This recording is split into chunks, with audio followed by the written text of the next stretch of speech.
ॐ सदाशिवसमारम्भां शङ्कराचार्यमध्यमाम्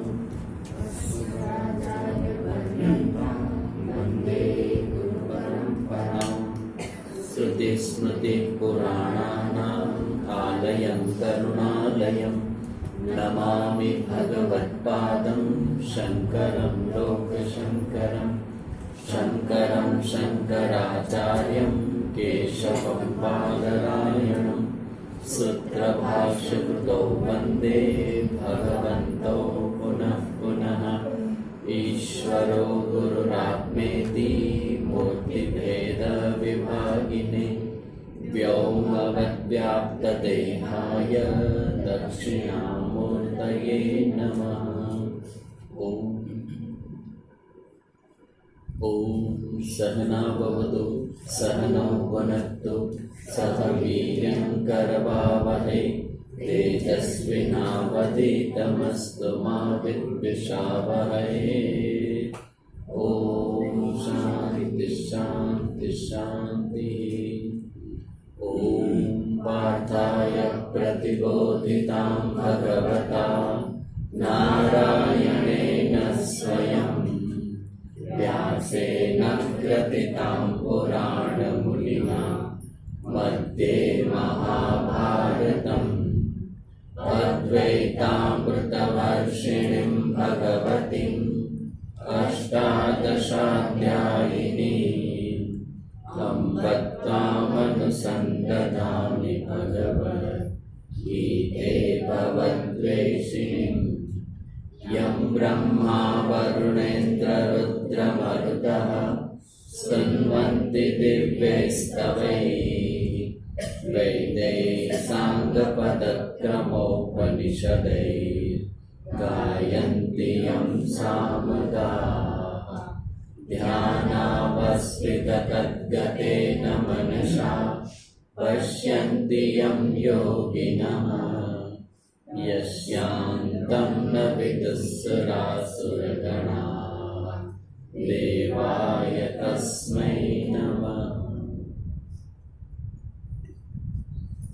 ॐ श्री परमात्मने नमः। अथ त्रयोदशोऽध्यायः।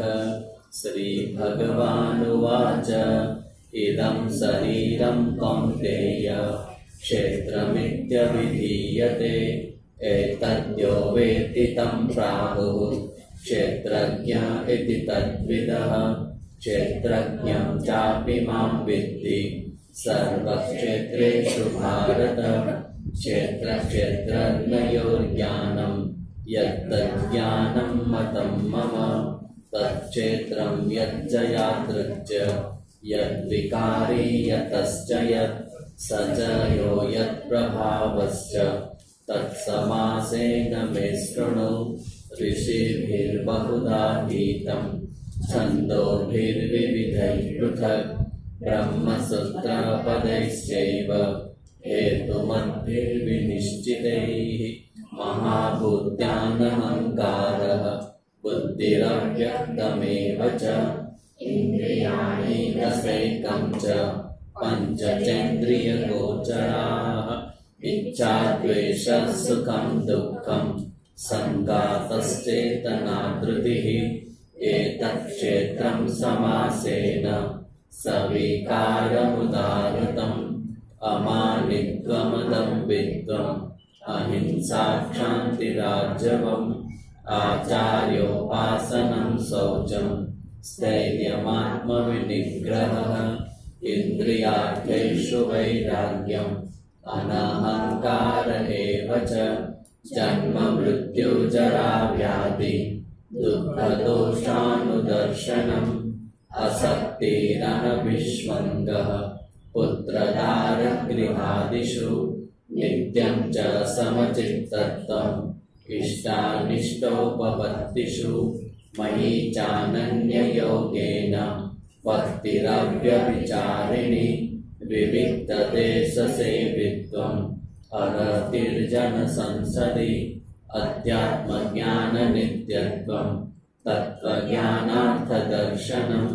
एतज्ज्ञानमिति प्रोक्तम् अज्ञानं यदतोऽन्यथा ज्ञेयं यत्तत् प्रवक्ष्यामि यज्ञात्वामृतमश्नुते अनादिमत्परं ब्रह्म न सदुच्यते सर्वतः पाणिपादं तत् सर्वतोक्षिशिरोमुखं सर्वतः श्रुतिमल्लोके सर्वमावृत्य तिष्ठति सर्वेन्द्रियगुणाभासं सर्वेन्द्रियविवर्जितम् असक्तं सर्वभृच्चैव निर्गुणं गुणभोक्तृ च बहिरन्तश्च भूतानाम् अचरं चरमेव च सूक्ष्मत्वादविज्ञेयं दूरस्थं चान्तिके च तत् अविभक्तं च भूतेषु विभक्तमिव च स्थितं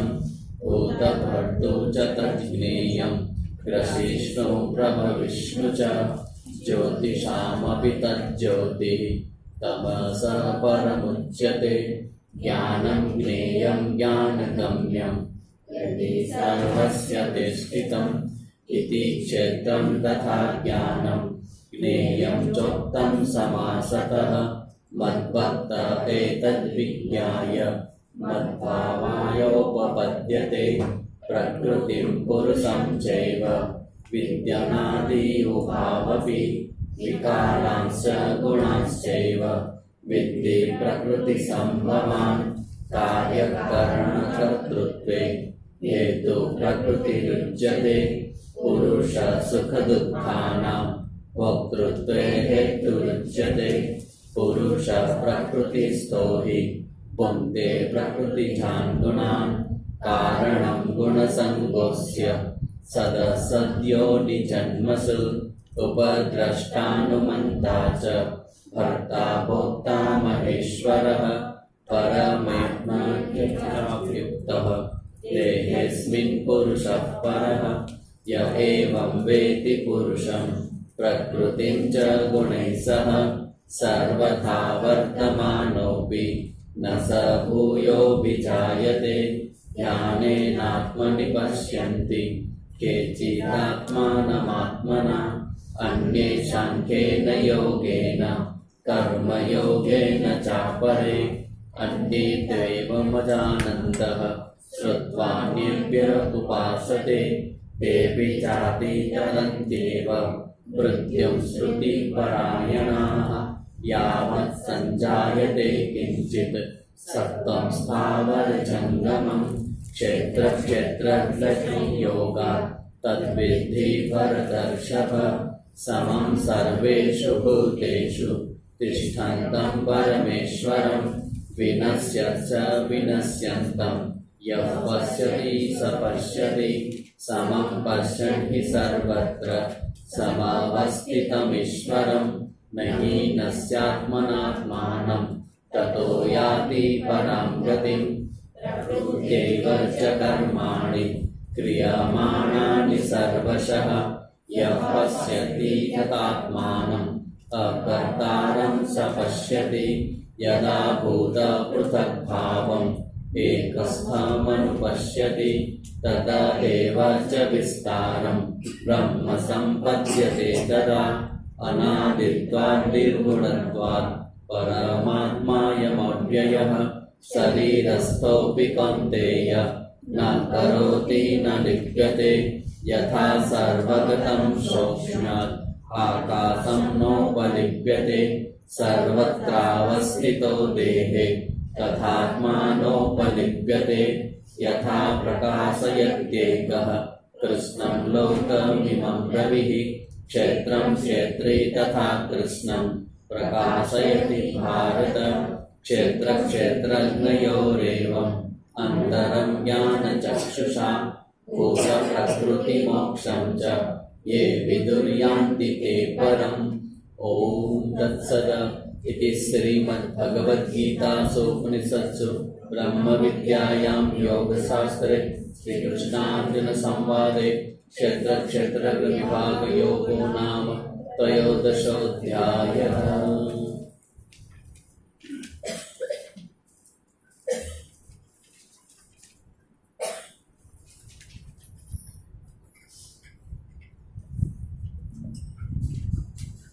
તૃતીય ષટક 13 થી 18 અધ્યાયનું જ્ઞાન પ્રધાન ષટક છે, જેમાં આપણે આજે પ્રવેશ કરશું. 1 થી 6 અધ્યાય કર્મયોગ સાધનાનું પ્રતિપાદન કરવામાં આવ્યું 1 થી 6 અધ્યાયમાં. વિશેષતઃ બીજા બધા ટોપિક હતા, પણ કર્મયોગ છે એ સાધના કેવી રીતે કરી શકાય એનું વર્ણન છે. 7 થી 12માં ઉપાસના યોગ, ઉપાસનાઓ કેવી રીતે કરવી, મંત્ર જાપ કેવી રીતે કરો, એ બધાનું વર્ણન છે. અને 13 થી 18માં જ્ઞાન યોગ. હવેનો જે અધ્યાય છે 13મો અધ્યાય, એ સમગ્ર ઉપનિષદોનો સારરૂપ અધ્યાય છે. 13th ચેપ્ટર, આખા જે બધા ઉપનિષદો હોય એમાં જે જ્ઞાન આપ્યું એનું એસન્સ છે. એટલે આજે તમારા કરતાં મારી કસોટી વધારે છે. 3 કલાક તમે ભાગવાનું તો ક્યાંય નથી, પણ તમને આજે કદાચ ખબર પડશે કે ઘડિયાળ ધીમી કેમ હાલે છે. આજનો ટોપિક જ એવો છે, જેને અમારા વખતે પણ એવું થયું કે બરોડામાં જ્યારે અમારે બોલવા જવાનું થયું યુનિવર્સિટીમાં, તો એમાંથી પસંદ કરીને મને 13મો અધ્યાય આપવામાં આવ્યો હતો. હવે તમે તો સ્વામીજી છે, તમે શું વાંધો 13મો અધ્યાયમાં? બાકી બધા કોઈક કે મને 12મો આપો ને કોઈક કે મને 7મો અધ્યાય આપો ને સહેલે બધા ઉપર અધ્યાય બધા વીણી લીધા. અને જે વધ્યો અઘરો અધ્યાય એ મને કહેવાનું કે તમારે કહેવાનું છે અઘર અધ્યાય છે જેવો. તો આ રીતે આપણે 13મા અધ્યાય, જે થોડો આપણા માટે પણ તમારા બધા માટે ખાસ કરીને ચેલેન્જિંગ એટલા માટે છે કે ઘણા લોકો પાસે હજી કોઈ બેકગ્રાઉન્ડ નથી સત્સંગનું, ધડાક કરે સીધી તત્વની આટલી બધી ઊંડાણની વાતો તમે પહોંચી જાવ. એટલે આ જે વાત જે એવી વાત છે કે જેની પછી જ્ઞાન કાંઈ રહેતું જ નથી બાકી. તમને આ જ્ઞાન થઈ જાય એટલે તમે મહાત્મા થઈ જાઓ, દેટ્સ ઓલ. તમારું પૂજન કરે, અર્ચન કરે, તમને હાર તોરા પહેરાવે, જે કરે ને ફાયદો થઈ જાય. તમારા ફોટા પૂજામાં રાખે, તમારી સ્થિતિ એ થઈ છે, કારણ કે આ ઇઝ લાસ્ટ અંતિમ જ્ઞાન છે. આની પછી કોઈ જ્ઞાન નથી, દેટ્સ ઓલ. આ જ્ઞાન અંતિમ જ્ઞાન. એ જ્ઞાનની ચર્ચા અહીંયા 13મા અધ્યાયમાં કરી છે. અને ભગવાન પોતે કહે છે કે આ મારા અધ્યાયનું આ જ્ઞાન જેને પણ પ્રાપ્ત થાય છે એ સીધો મને પ્રાપ્ત થઈ જાય છે. એટલે હવે એમાં એવું છે કે 13મા અધ્યાયમાં એક પ્રશ્ન છે. 13મા અધ્યાય શરૂઆત ક્યાં થાય છે? અર્જુનના પ્રશ્નથી. ક્યાં થાય છે? અર્જુનના પ્રશ્નથી છે. અર્જુનનો પ્રશ્ન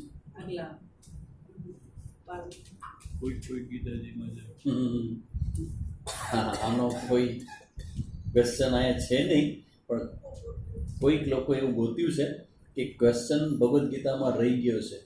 વન ક્વેશ્ચન जो अर्जुन ने पूछा था 13वां अध्याय में. यहाँ पे ગીતાપીઠ ગોરખપુરની બુકમાં, પુસ્તકમાં નથી, મોટાભાગના પુસ્તકોમાં નથી. કોઈક જ એક રેર કોઈ મળે તમને કે જેની અંદર 13માં છે. તમારી પાસે છે? બતાવો કઈ છે ભગવદ્ ગીતા? બતાવો.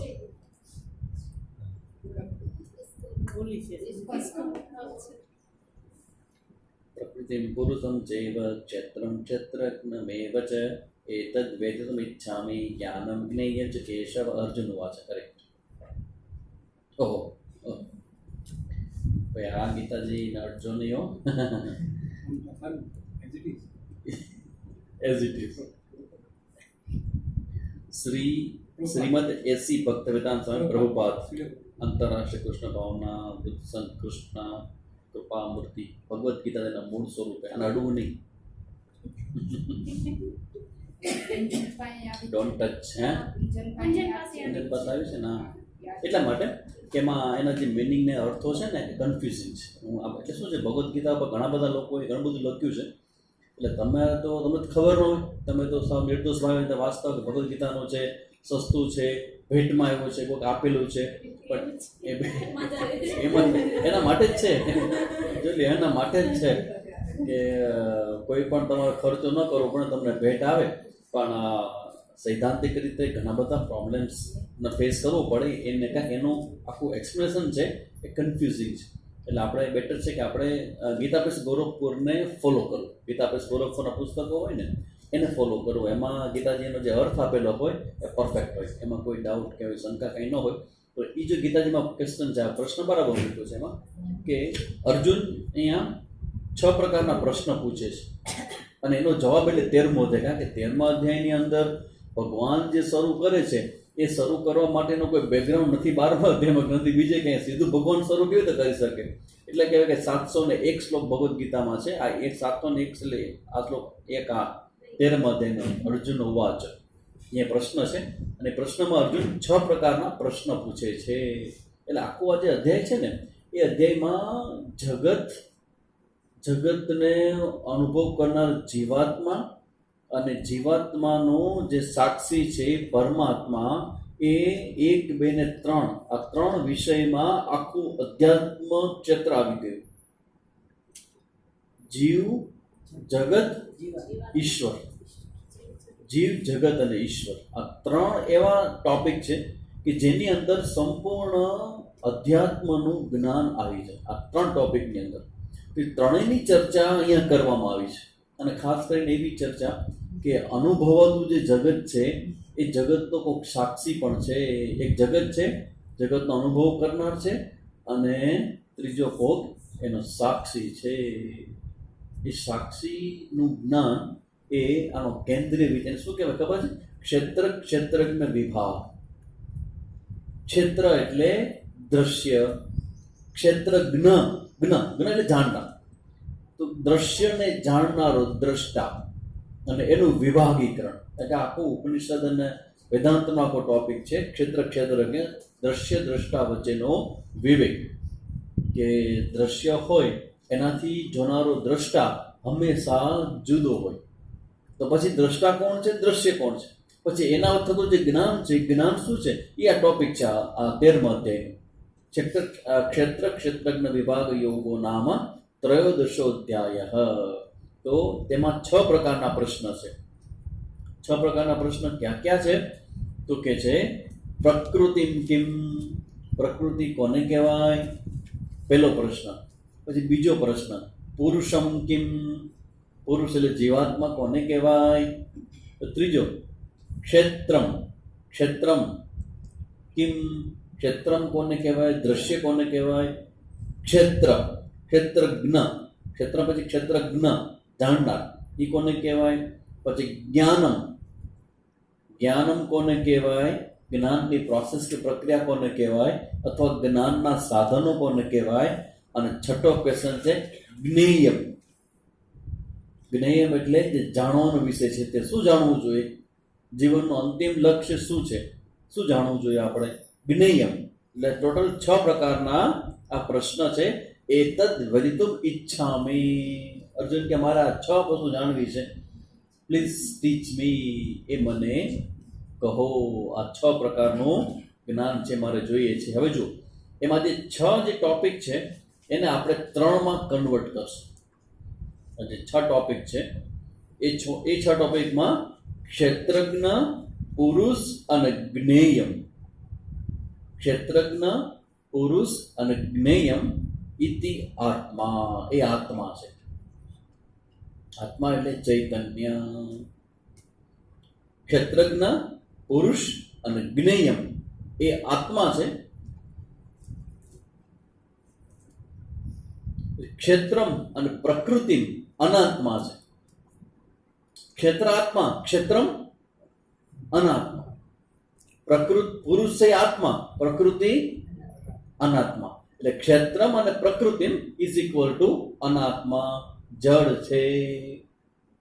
એટલે 2 ટોપિક થયા, આત્મા અને અનાત્મા. બરાબર? આત્મામાં 3, અનાત્મામાં 2. હવે રહ્યું એક જ્ઞાનમ. જ્ઞાનમ એટલે શું? તો કે જ્ઞાન પ્રાપ્તિનું સાધન. એક પેલો જવાબ છે. જ્ઞાન કોને કહેવાય? તો કે જ્ઞાન પ્રાપ્તિના સાધનને પણ જ્ઞાન કહેવાય, અને 2 વસ્તુ વચ્ચેના વિવેકને પણ જ્ઞાન કહેવાય. પુરુષ અને પ્રકૃતિ 2 છે, તો 2 શું છે?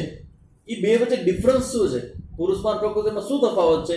આવો તફાવતનું જાણવું એને પણ જ્ઞાન કહેવાય. એટલે 2 વસ્તુ વચ્ચેના વિવેકને જ્ઞાન કહેવાય, અને જ્ઞાન પ્રાપ્તિના સાધનને પણ જ્ઞાન કહેવાય. તો પછી પ્રશ્ન થાય કે સ્વામીજી અનાત્મા, ટૂંકમાં આપણે સિમ્પલ ભાષા પહેલા સમજી લે આખા ટોપિકને, પછી તમને હું શ્લોક વાઇઝ લઈ જાય છે ને. તો પહેલા આ બધા શ્લોકનું જે એસન્સ છે ને એ તમે સમજાવી દો. સૌથી પહેલા આવે અનાત્મા. અનાત્મા કોને કહેવાય? હવે અનાત્મા કોને કે બરાબર સાંભળે, કારણ કે હવે આ બધું તમારું અંદરનું જે થિંકિંગ હોય, તમે જે જાણતા હો, તમે જે સમજતા હો, એ બધું હલી જશે કે એવા જવાબ આવશે. કારણ કે હવે ભગવાન બહુ સૂક્ષ્મ ટોપિકમાં એન્ટ્રી કરે છે. અનાત્મા કોને કહેવાય? જેનો અનુભવ થાય એને અનાત્મા કહેવાય. જેનો અનુભવ થાય એને અનાત્મા કહેવાય. અનાત્મા એટલે શું? જડ કે અચેતન. અનાત્માનું સિમિલર શબ્દ શું છે? જડ અથવા અચેતન. એ કોને કહેવાય? તો કે જેનો અનુભવ થાય તે. જો અનાત્મા હોય ને એનો અનુભવ થાય. અને હવેનું સ્ટેટમેન્ટ થોડું મજા આવે એવું છે. જેનો અનુભવ થાય એ અનાત્મા. અનાત્મા એટલે જડ. જેનો અનુભવ થાય. હવે જો આ બે હાથ છે, બરાબર? હવે આ શું થયું? તાળી પડી, અનુભવ થયો, બરાબર? બે હાથનો ભેગા કર્યા, અનુભવ થયો. તો અનુભવને શું કહેવાય? અનાત્મા. પછી તમારી આંખ દ્વારા જે રૂપ દેખાય, કાન દ્વારા જે શબ્દ સંભળાય, જીભ દ્વારા જે બોલવામાં આવે, જે ટેસ્ટ લેવામાં આવે, શરીર દ્વારા જેનો સ્પર્શનો અનુભવ થાય, આ બધું શેમાં આવે?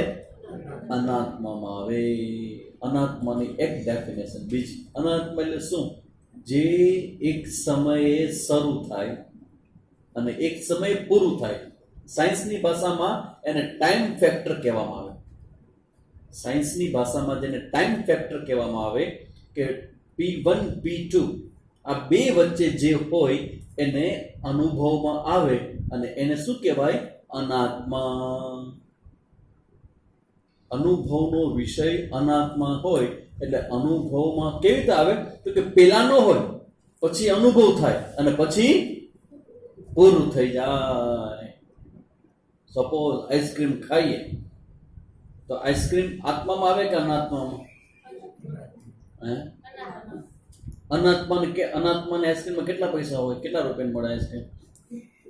માનકોને આઈસ્ક્રીમ કેટલાને મળે? ગુલ્ફી શરૂ ક્યાં થાય? હલો, 20 રૂપિયા થાય. ઓહો, પછી એમાં કેસર સરસ મજાના આવે છે. હવે તમે જો ગુલ્ફી અત્યારના આવા ગરમીના દિવસોમાં આપણે આઈસ્ક્રીમ ન ખાઈએ પણ વિચાર તો કરી શકીએ ને. એ ઠંડો લાગશે આપણને. આઈસ્ક્રીમ એક સમય હોય અને પછી આઈસ્ક્રીમનો સ્પર્શ કોને થાય? જીભને. એટલે શું કહેવાય? અનુભવ. બરાબર ને? એક સમય આઈસ્ક્રીમ આવી પછી એનો અનુભવ કોને થયો? જીભને.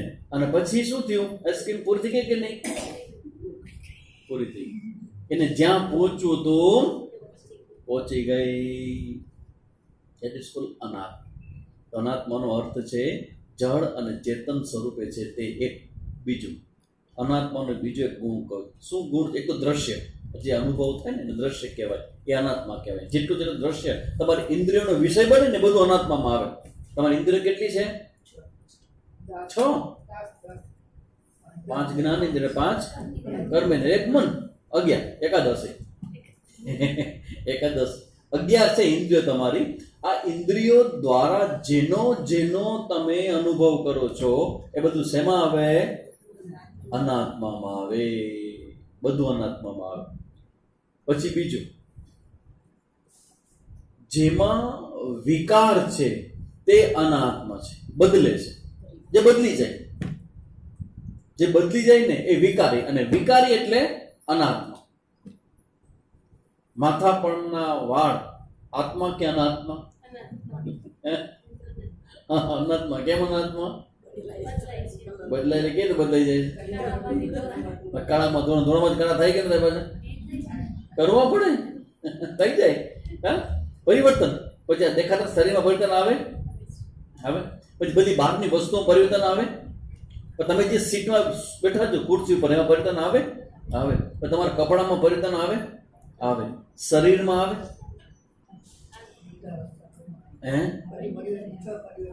એમ નહીં, પણ શરીરમાં પરિવર્તન આવે. દેખાય?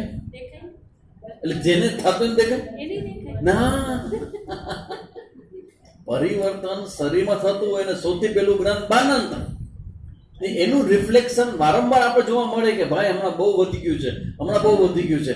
આપણે કોને કહીએ છીએ કે આપણે તો કલ્પના ના કે આપણે કોઈ શરીર વધે. ખાતા હોય ને શરીર વધતું હોય કોઈ ધ્યાનમાં જ ના આવે. ધ્યાન જોજો કેવી જાય છે, આપણને ખબર શરીર વધી ગયું છે, પણ સામાન્ય ઓહો આ ગાલના ગઠિયા જો કેવા થઈ ગયા છે, મધ્યપ્રદેશ વધી ગયો છે.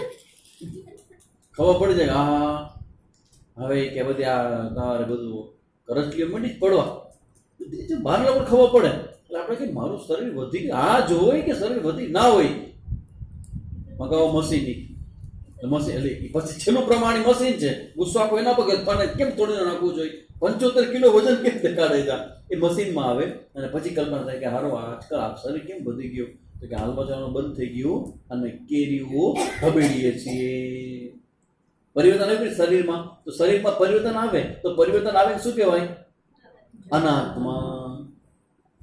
જેમાં પરિવર્તન આવે એને અનાત્મા કહેવાય. જેનો અનુભવ થાય એને અનાત્મા કહેવાય. જે તમારી ઇન્દ્રિયોનો વિષય બને એને અનાત્મા કહેવાય. અનાત્મા હોય કેવું હોય? જડ હોય, અચેતન હોય અને વિકારી. જેમાં વિકાર આવે, પરિવર્તન આવે એ અનાત્મા. આ બધું અનાત્મા કહેવાય. પછી હવે પ્રશ્ન આવે તો પછી આત્મા કોને કહેવાય? આ હું તમને નહીં ભણાવું.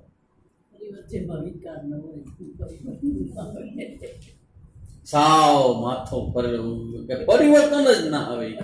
તમે બધા શેમાં આવો? આત્મામાં કે અનાત્મામાં? હે? જેમાં પરિવર્તન ના આવે એને આત્મા કહેવાય. તો તમે શેમાં આવો બધા? પરિવર્તન થાય છે? કેટલા વર્ષ થયા થાય છે? આટલા વર્ષ ત્યાં ભણાવી છે. શું પરિવર્તન આવ્યું? ક્યાં આવ્યું પરિવર્તન? તમે માનો છો એવું? પૂછો તમારા ઘરના લોકોને, આવ્યું ક્યાંય પરિવર્તન? બધા મને કોસે છે કે તમારા ક્લાસમાં ખોટા આવે છે, કે ક્યાંય થતું જ છે નહીં, કે એવા ને હોય છે, ખાલી ખોટામાં મોટા થાય કે બાકી કાંઈ નથી. પરિવર્તનમાં પરિવર્તન જેનામાં આવે અનાત્મા, અને આ અનાત્માને જાણનાર જે છે ને એ આત્મા. બે જ તત્વો છે. એક છે અનાત્મા જેમાં વિકાર, જેમાં પરિવર્તન, જેમાં ચેન્જ, જે અલ્પ, જે જળ, બરાબર, જેને અચેતન કહેવામાં આવે. અને બીજું શું છે? ચેતન. ચેતન કોને કહેવાય?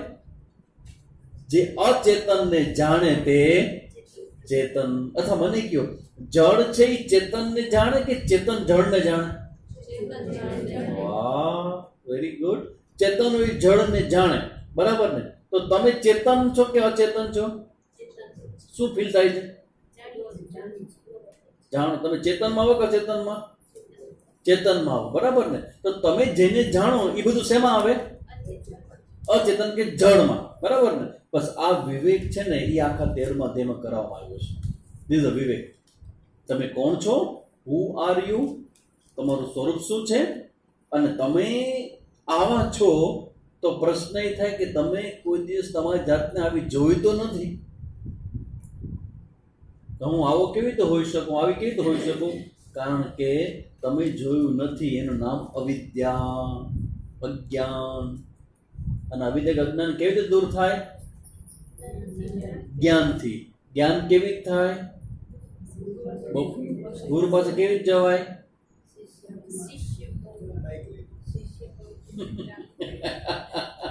3:30 વાગે બોલાવે અને વર્ષોનો તમારો આ પાક્કો કરેલો અભ્યાસ છે કે 3:30 વાગે તો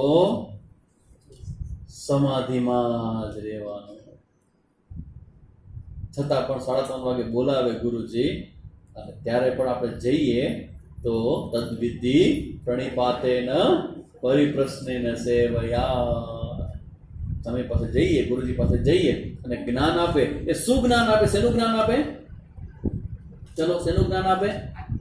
હમણાં તો આપ્યું. શું આપ્યું જ્ઞાન? હાલો હાલો ફટાફટ, હમણાં તો આપ્યું. અડધી કલાકથી આપું છું. જળ અને ચેતનનું. જળ ચેતનનું જે વિવેક છે એ એ પેલા શરૂઆત ત્યાંથી કરે કે આને જળ કહેવાય, આને ચેતન કહેવાય, વિવિધ કહેવાય, જ્ઞાન કહેવાય. તો તમને એટલી ખબર પડી કે ભાઈ આ વિચારથી એવું લાગે છે કે જો બે તત્વો જ હોય, જગતના બે જ તત્વો, તો એમાંથી આપણે શેમાં આવી? ચેતનમાં આવી. આપણે ચેતન છીએ, તો આપણને જે જ્ઞાન થાય છે એને શું કહેવાય? જળ. તો હું ચેતન છું અને મને જળ વિષયનું જ્ઞાન થાય તો આવી ગયું જ્ઞાતા, જ્ઞાન, જ્ઞેય. અને આ જળ અચેતન એ અનાત્મા, અને અનાત્માને જાણનારો આત્મા. બસ આ આખો જે ટોપિક છે ને 13મા અધ્યાયનો એ આના ઉપર છે. હજી 2 ટોપિક રહી જાય એની અંદર. ક્યાં 2 ટોપિક રહી જાય? તો ક્યાં તમે આત્માની વાત કરી, તો આત્મામાં જે અનાત્માનું કીધું એનું વિરુદ્ધ આત્મામાં જે સ્થિર હોય, જે દ્રશ્ય ન હોય, જે અનુભવનો વિષય બને નહીં. સ્વામીજી આ થોડું આત્માનો અનુભવ કોઈથી કર્યો જ? તમે આત્માનો અનુભવ કર્યો છે? આત્માનો અનુભવ? અરે સ્વામીજી અમારું કામ છે એ તો જોગી હોય, જંગલના જોગી હોય ને અહીંયા બેઠા બેઠા ધ્યાન કરતા એનો અનુભવ થાય, એને પ્રકાશ દેખાય ને એને આત્મા અનુભવ થાય. એ ભાઈ જેને જે અનુભવ જે શેમાં આવે? અનાત્મામાં. આત્મા એટલે હું. તો હું છું કે નહીં એનો મને અનુભવ થાય કે હું છું કે એનું મને જ્ઞાન થાય? હા, જ્ઞાન થાય. જ્ઞાન કોને થાય? જેને અજ્ઞાન હોય ને. હે, જ્ઞાન કોને થાય? જેને અજ્ઞાન હોય ને. અજ્ઞાન તમને છે સાબિત થઈ ગયું, કારણ કે અમે તો માનતા કે અમે શરીર છીએ, અમે મન છીએ, અમે બુદ્ધિ છીએ. કોક કંઈક શરીર વિશે કંઈક કહે, કોક કંઈક મન વિશે કંઈક કહે, કોક બુદ્ધિ વિશે કંઈક કહે. તમને લાગી આવે છે નથી લાગી આવતું? તમારા શરીર વિશે કે તમારા મન વિશે કે તમારી બુદ્ધિ વિશે કોક ટોન્ટ મારે તો આવડી મોટી થઈ પણ બુદ્ધિ જ નથી. આ અપમાન કોનું છે? બુદ્ધિનું. બુદ્ધિ નથી, અપમાન કોનું છે? બુદ્ધિનું. તો આપણને લાગી જાય છે ને, દુઃખ થાય છે. શું કામ? અવિદ્યા. દુઃખ ત્યારે જ થાય જ્યારે અવિદ્યા હોય. અવિદ્યા. ધારો કે તમે ઉભા ને તમારી બાજુમાં બીજો કોઈ હોય, ત્રીજો વ્યક્તિ, એને કોઈ કઈ એને પ્રસાદ મળતો હોય કે એને કોઈ કઈ ખીજાતો હોય તો તમે શેનું દુઃખ થાય? કઈ ન થાય. એને કહે છે, એને કેવા છે, કહે છે, એને મારે. પણ તમને કહે તો કેમ થઈ જાય છે? દેટ ઇઝ હું શું બતાવવા માંગુ છું? અવિદ્યા. અવિદ્યાને લઈને તમે અહીંયા આવો છો. શેના માટે આવો છો? શેના માટે અહીંયા આવો છો? વિદ્યા મેળવવા માટે, અવિદ્યા દૂર કરવા માટે. તો ક્ષેત્રજ્ઞ એ વિદ્યાનો વિષય છે, જ્ઞાનનો વિષય છે. આવું જ્ઞાન આપણને મળે કે હું શરીર નથી, હું મન નથી, હું બુદ્ધિ નથી, તો શું થાય? કાંઈ નહીં, શાંતિ થઈ જાય. કારણ કે જે બધા દુઃખ છે ને આપણા, તમે મને કહેતા નથી, પણ તમને જે પ્રકારના દુઃખ છે ને એ આ શરીરના લેવલે, મનના લેવલે અને બુદ્ધિના લેવલે છે. ચલો ચોથું છે અહંકારના લેવલે. એટલે કે આમાં કોઈને ઈગો તો નહીં હોય? કા કોઈને ઈગો તો ઈગોના દુઃખ નહીં હોય કાંઈ? કા છે અહંકાર. આ બધા દુઃખો છે એ તમે જ્ઞાન પ્રાપ્ત કરવા એ બધા દુઃખો દૂર થઈ જાય. કારણ કે પછી જ્ઞાન થાય. તો જો હું આ બધું ન હોઉં તો હું શું છું? જવાબ શું? આ બધું હું ન હોઉં તો હું શું છું?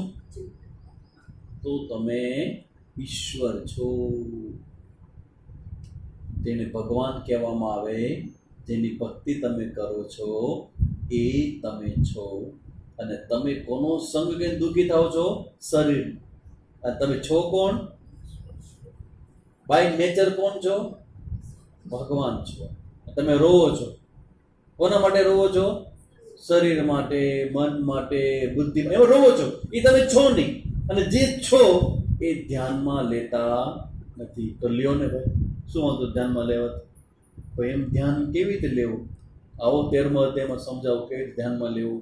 13મો અધ્યાય એના માટે છે. પછી એ પ્રશ્ન કે સામે જ આ બધું જ્ઞાન તો કયો છો, પણ હવે આ જ્ઞાન થવા માટેના બીજા કઈ સાધનો છે કે ખાલી સાંભળો જ થઈ જાય? બીજા સાધનોની ચર્ચા ખૂબ સરસ મજાની છે. અહીંયા 20 પ્રકારના વેલ્યુઝ બતાવે છે, મૂલ્ય. અને એ મૂલ્યને જ ભગવાન જ્ઞાન કહે છે. કારણ કે મૂલ્ય હશે તો આ જ્ઞાન છે એ ડાયજેસ્ટ થશે, પચી જાય એટલે તમારી શક્તિ બને.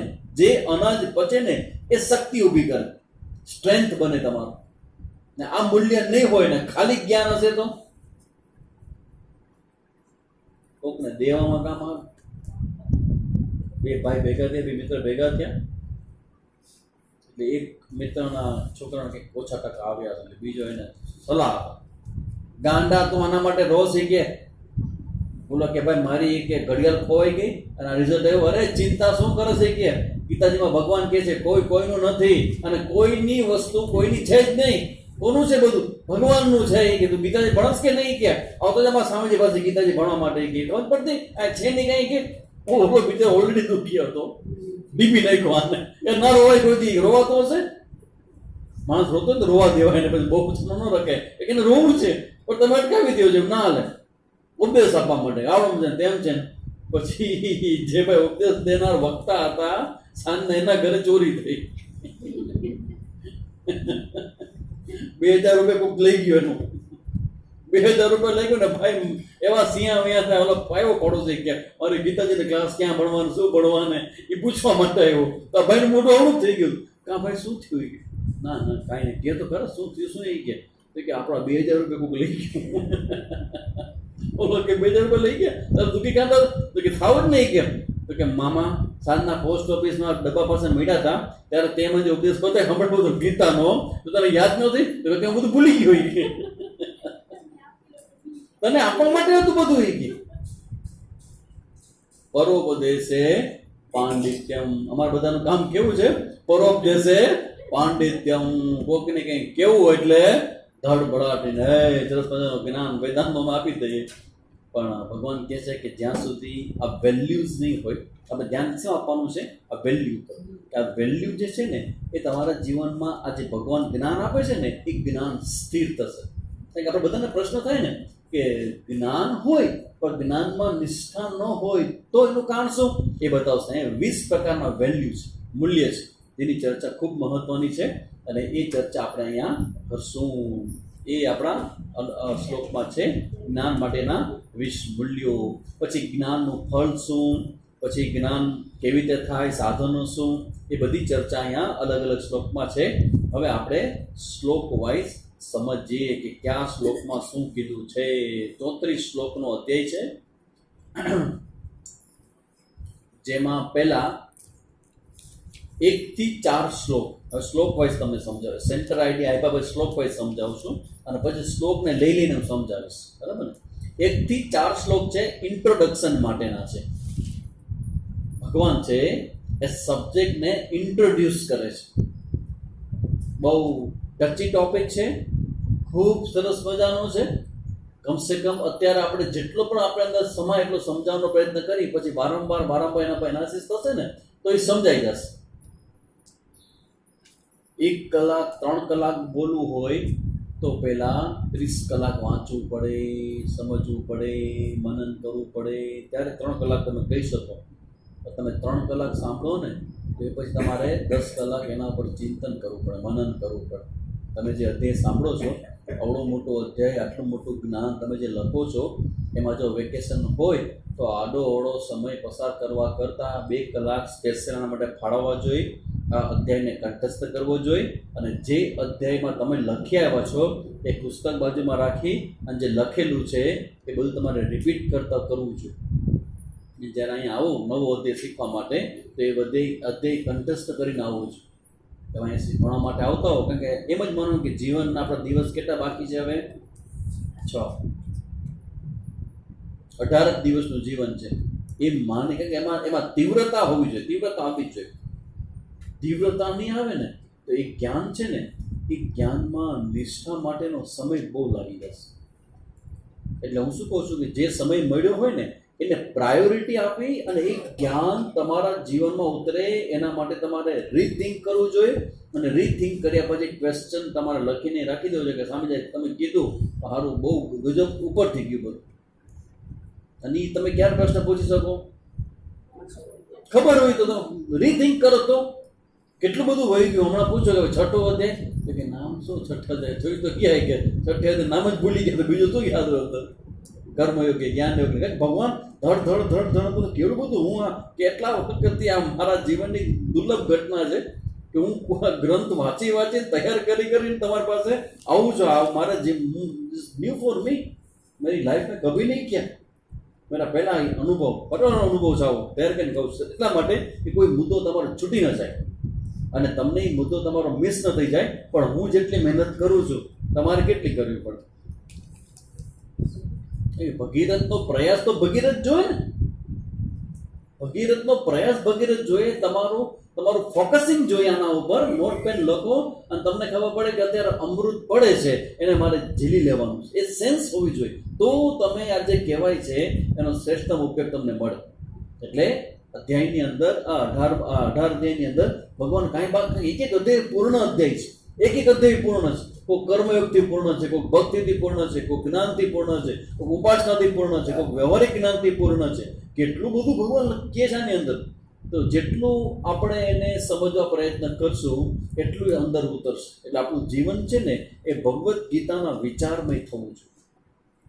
તેના માટે આપણે પ્રયત્ન કરીએ. પૂર્વી કરશે. અમારે સ્વામીજી એમ કે શરૂ આપ કરતે હો, પૂરા કોઈ ઓર કરતા હે. આપણે જીવનનું રહસ્ય આ છે કે સંકલ્પથી શરૂ તમે કરો, પણ એ પૂરું કરવા માટેનું સામર્થ્ય ને અનુકૂળતા ને બધું એ ભગવાન છે એ તમને આપે તો થાય, બાકી ન થાય. બાકી જીવન તો કેવું છે, કેવા જીવનમાં ગમે ત્યારે ગમે તેવી ઘટનાઓ આવી અને આપણને આ જ્ઞાનથી વંચિત રાખે. એટલે આ 13મા અધ્યાયમાં હવે આપણે આના જે શ્લોક વાઇઝ છે એને સમજીએ. નટસેલની અંદર ટૂંકાણમાં સંક્ષિપ્તમાં 1 થી 4 શ્લોક છે, ઇન્ટ્રોડક્શન માટેના છે. પછી 5મા અને 6ઠ્ઠો શ્લોક છે એ ક્ષેત્રમ. ક્ષેત્રમ એટલે જો ક્ષેત્રમ શબ્દ છે ને એ કર્મનું ક્ષેત્ર છે બહારનું, જેમાં કર્મ કરવામાં આવે. ઇદમ શરીરમ ક્ષેત્રમ ઇત્યવિધીયતે. આ શરીર છે કે જ્યાં તમે કર્મ કરવાનું સાધન છે ને, આનો ખેતર એટલે ખેતર. કર્મ તમારે ફાળવા હોય, કર્મ તમારે કરવા હોય તો કર્મ તમારે ક્યાં કરાય? તો કે શરીરમાં રહીને કરાય. એટલે શરીરથી લઈને આખું જગત છે એ ક્ષેત્રમાં આવે. એટલે ક્ષેત્રમ વિશેનો વિચાર 5મા અને 6ઠ્ઠા શ્લોકમાં છે. પછી 7 થી 11 સુધીના શ્લોકમાં જ્ઞાન એટલે કે મૂલ્યની ચર્ચા છે. 20 પ્રકારના વેલ્યુઝ. વિચાર કરો, જિંદગીમાં બધું ભણ્યા હતા, સારું આ વેલ્યુ ભણવાની ખબર નથી આપણને કે વેલ્યુ પણ ભણવાની છે. વેલ્યુ પણ સમજવી જોઈએ. અને એક વેલ્યુ બોલતો જાય અને તમે બધા માર્ક્સ મૂકતા જશો.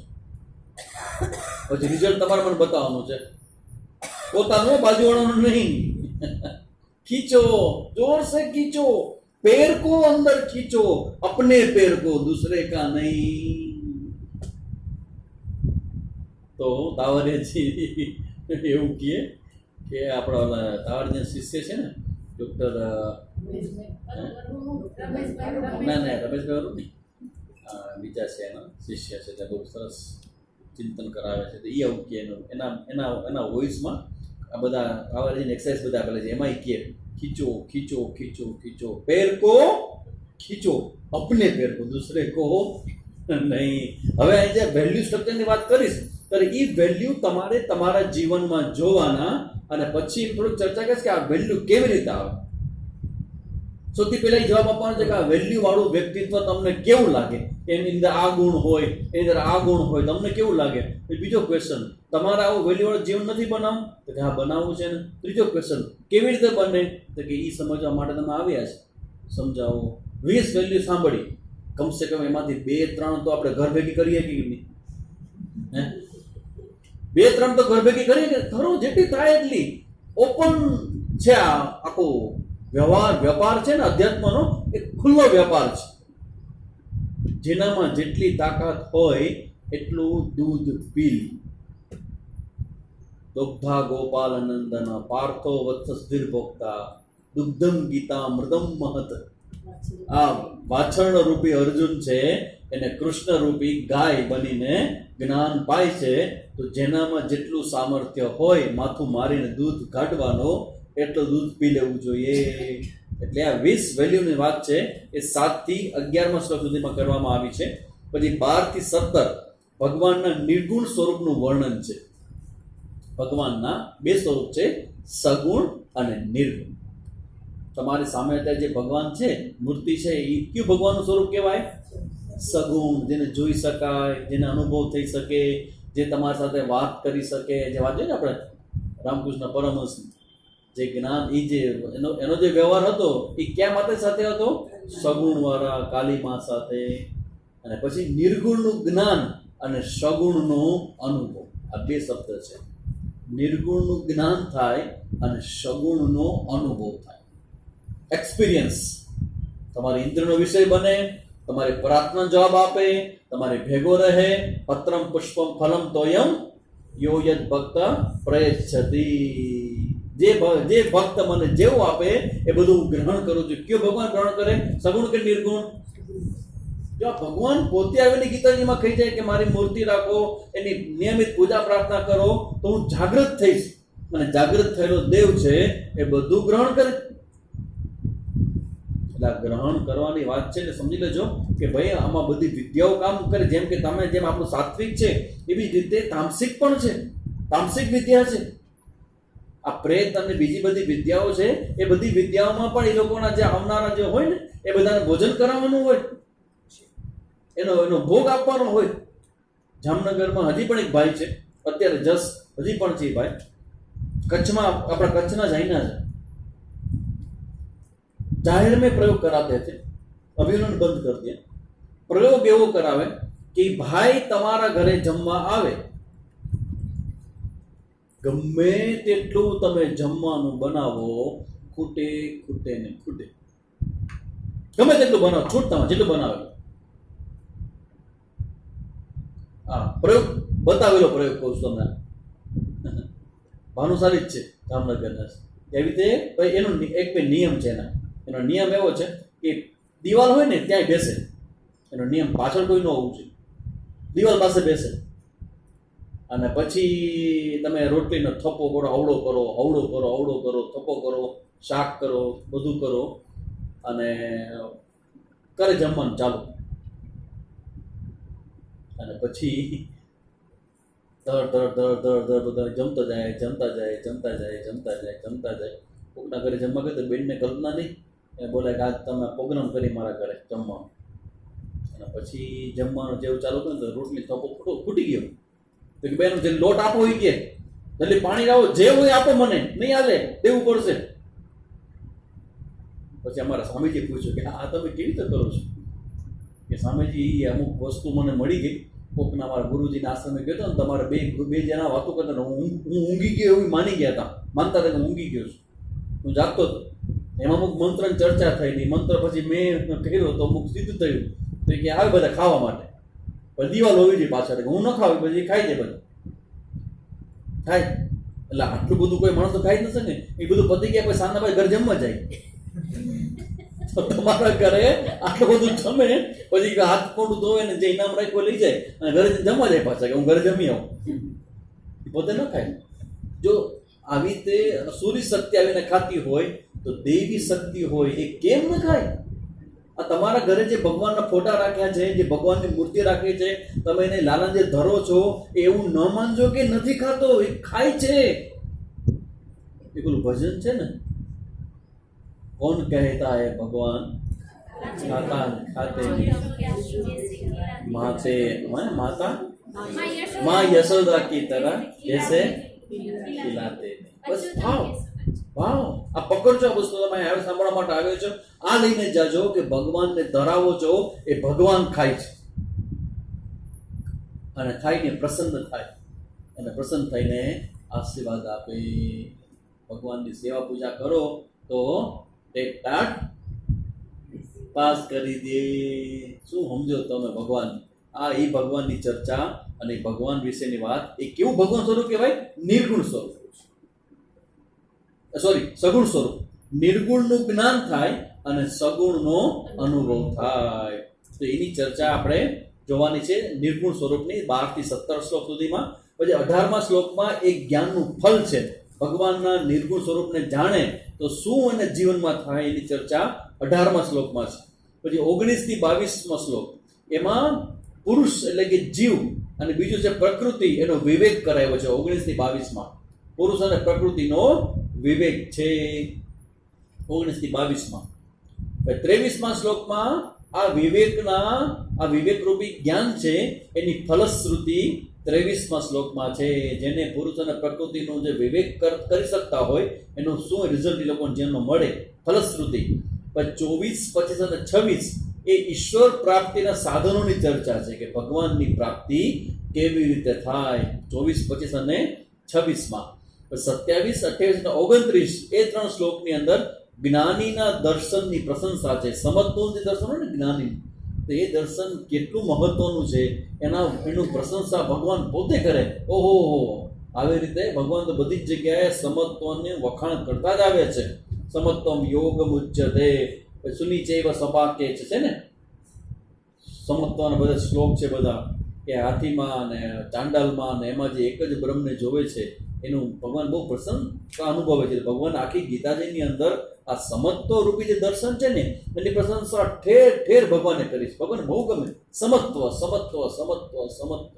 કર્મમાં ફળ વખતે પણ સમત્વ, અને જ્ઞાન થઈ જાય તો બધામાં એ ચૈતન્ય પરમાત્મા છે, ચેતન રૂપે ઈશ્વર છે, એ સમાન ઈશ્વરને ધ્યાનમાં રાખીને વ્યવહાર વર્તન કરો એ ભગવાનને બહુ ગમે. તો જ્ઞાનીના દર્શનની પ્રશંસા 27, 28 અને 29માં શ્લોકમાં, અને 30 થી 34 જ્ઞાનની ફલશ્રુતિ.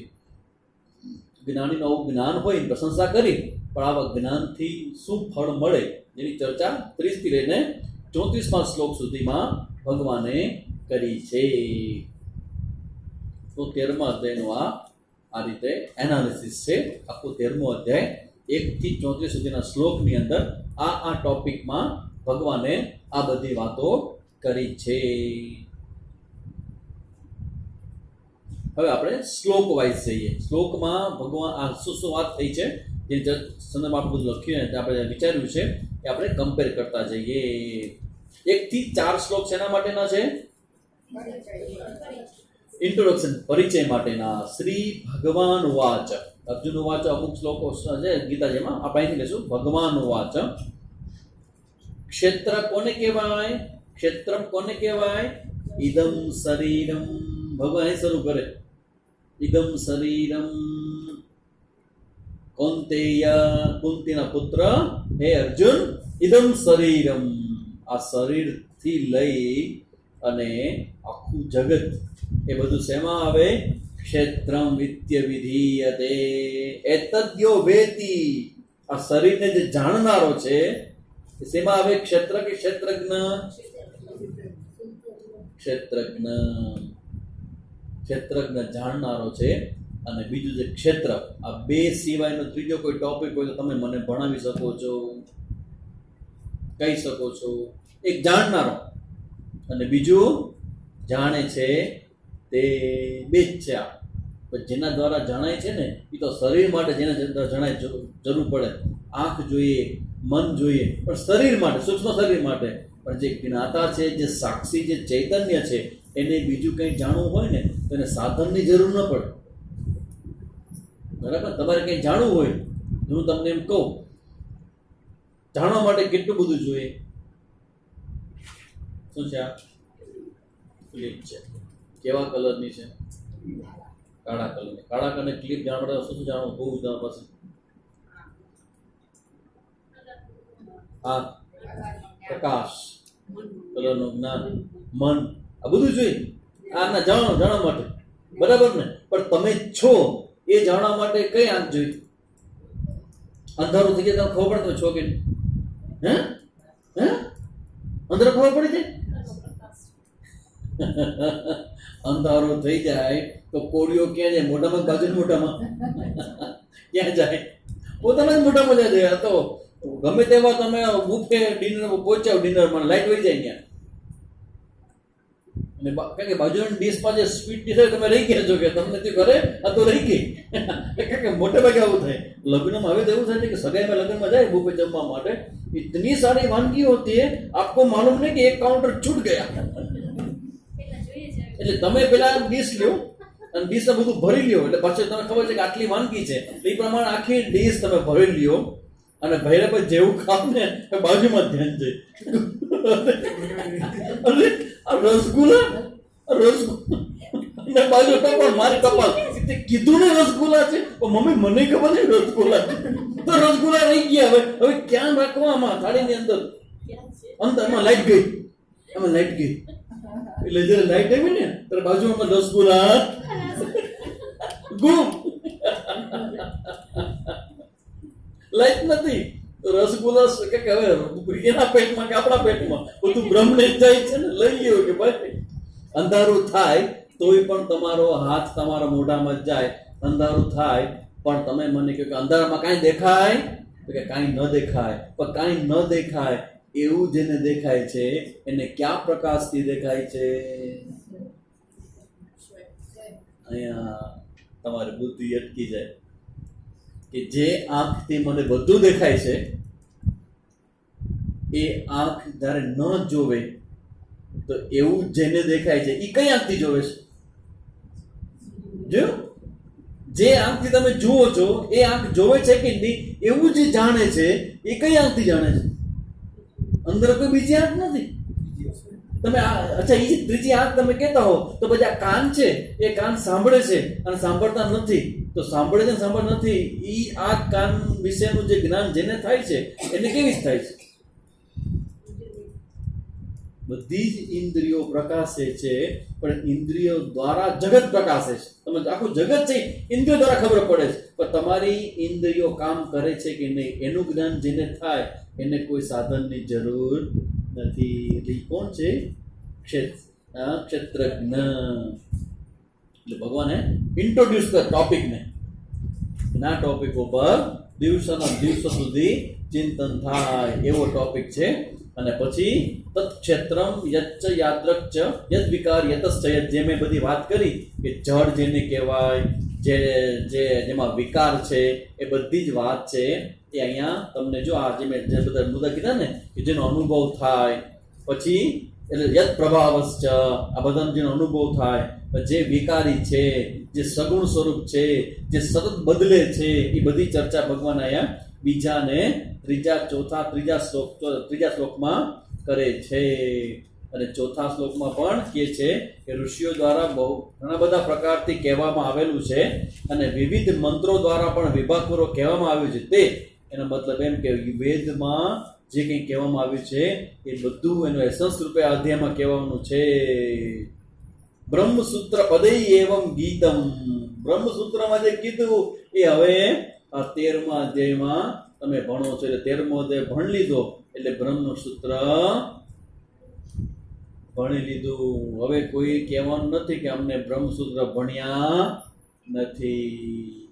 13મો અધ્યાય એટલે ઉપનિષદ, વેદ અને બ્રહ્મસૂત્ર બધું જ આની અંદર અચીવ્યા, બધું આવી ગયું.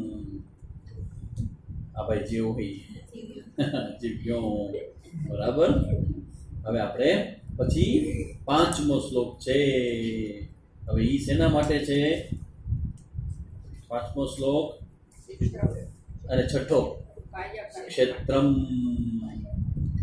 ક્ષેત્રમ જેને કહેવાય ભગવાન એના પ્રકાર બતાવે. કોને કોને કહેવાય? પંચમહા. બધું ભગવાન એને ગણાવે છે. આમ તો ગણો કે શરીર છે પણ શરીર શેમાંથી બન્યું છે? પંચમહાભૂતથી. કડો કડ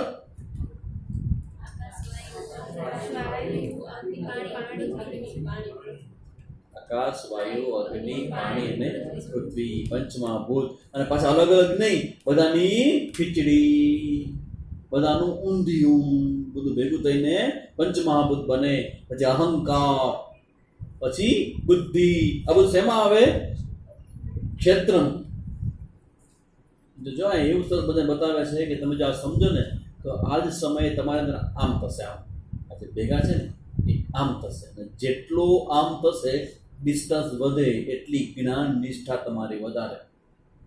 કોઈ આમ થયેલું છે તો જ્ઞાન નિષ્ઠા હજીને કેળવવાની છે. જેટલું જેટલું આમ થાય એટલે હું જુદો અને આ જુદું, હું જુદો અને આ જુદું, એને શું થશે ખબર છે? વચ્ચે ગેપ તમને ફીલ થશે. અને ગેપ છે ને એ તમારી તાકાત છે. દુઃખને, વિપરીત પરિસ્થિતિને, અપમાનને, ભયને, એ બધાને સહન કરવાની તાકાત છે ને એ આ ગેપમાં છે. ગેપ જેટલો મોટો એટલી તમારી શક્તિ વધારે. એટલે ગેપને મોટો કરવા માટે પહેલાં જ્ઞાન મેળવવું પડે અને જ્ઞાન ઉપર રોજ ધ્યાન કરવું પડે, તો તમારો લેસન પાકું થાય. બરાબર ને? તમે એકડે એક પાકું કરતા હો તો એકડો તમે કઈ રીતે પાકો કરો છો? ગુરુ એકવાર કે ખબર પડે કે આને એકડો કહેવાય, પણ એકડો પછી ઈ એમ થાય નહીં. શું કરવું પડે? ઘૂંટવો પડે. પછી એકડો સાંભળી અને તમે તગડાને ફિલ્મમાં વહી જાવ તો જે તમે સાંભળી પાકો કરવો પડે કે નહીં? કે પછી જ્યારે 7:30 વાગે આ ક્લાસ હોય ત્યારે ખોલવાનું નોટ આપણે બલબલામાં આવી ગયા. તમને કેમ ખબર પડે? અમે આવું કરીએ છીએ તો પડે ને, મોઢું જોઈએ તો ખબર પડે કે કેટલું ડેપ્થ છે, કેટલું સમજાય છે, કેટલું બેઠી બેઠે ટીચર કોને કે બેઠ બધી ખબર પડે કે આ પ્રયત્ન પ્રામાણિક છે. એના માટે લેસન નથી, હોમવર્ક નથી કર્યું. હોમવર્ક ન કરીને શું કરવામાં આવે સ્વામીજી? અંગૂઠા પકડવાની કસરત છે, એક યોગા છે. આમ નીચે વળીને આમ કરો, પર ફૂટપટ્ટી રાખો તો એ યોગા છે. આખું યોગા તમે કરો છો સૂર્ય નમસ્કાર, ભાઈ એમાં આવે નમસ્કારમાં આવી રીતે કરો એટલે બહુ સારું, બેસ્ટ છે. નમસ્કાર કરવું જોઈએ એ રીતે. શું કામ? તો કે ભાઈ તમે હોમવર્ક નથી કર્યું એટલે ખબર પડે કે તમે કર્યું નથી. એટલે આ પંચમહાભૂત અહંકાર, બુદ્ધિ અને મૂળ પ્રકૃતિ. મૂળ પ્રકૃતિ એટલે માયા, જેમાંથી આ બધું આવે માયા. એ માયા શક્તિ પર શું છે? તો કે અનાત્મા છે, જડ છે. એવમ ચ અને વળી 10 ઇન્દ્રિયાણી. આ 10 ઇન્દ્રિયો વળી કઈ? 5 કર્મેન્દ્રિય અને 5 જ્ઞાનેન્દ્રિય. 10 ઇન્દ્રિય છે અને એક મન. એટલે મન, ઇન્દ્રિય, બુદ્ધિ, અહંકાર, ચિત્ત પર લઈ લેવાનું. અને 5 ઇન્દ્રિય ગોચરા અને ઇન્દ્રિયોના વિષયો ક્યાં ક્યાં છે? શબ્દ, સ્પર્શ, રૂપ, રસ અને ગંધ. તો 10 ઇન્દ્રિયો, 11 મન અને 5 ઇન્દ્રિયોના વિષયો અને 5 મહાભૂતો. આ બધું શેમાં આવે? ક્ષેત્રમ. અનાત્મા ક્ષેત્રમાં આવે, અનાત્મામાં આવે. તો તમે આત્મા કે અનાત્મા?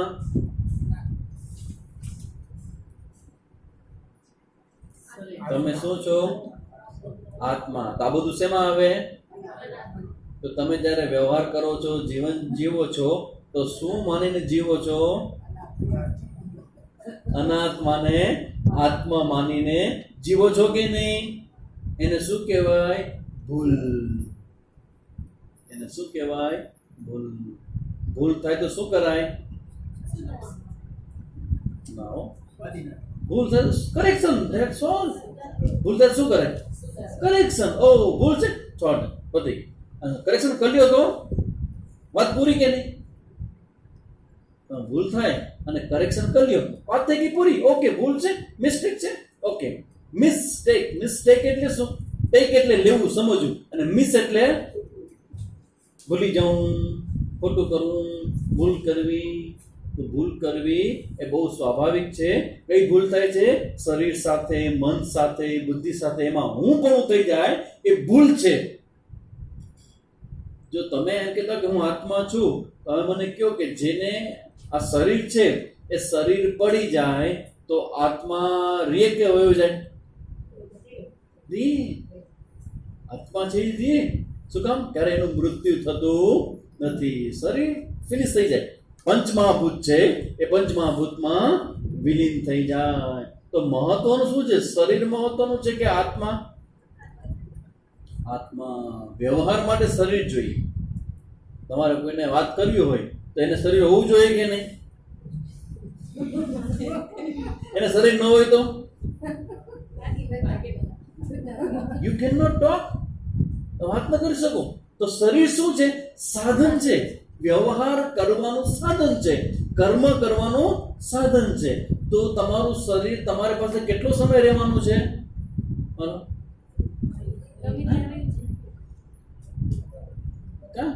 નથી, કોઈ ફિક્સ પ્રોગ્રામ નથી કોઈ?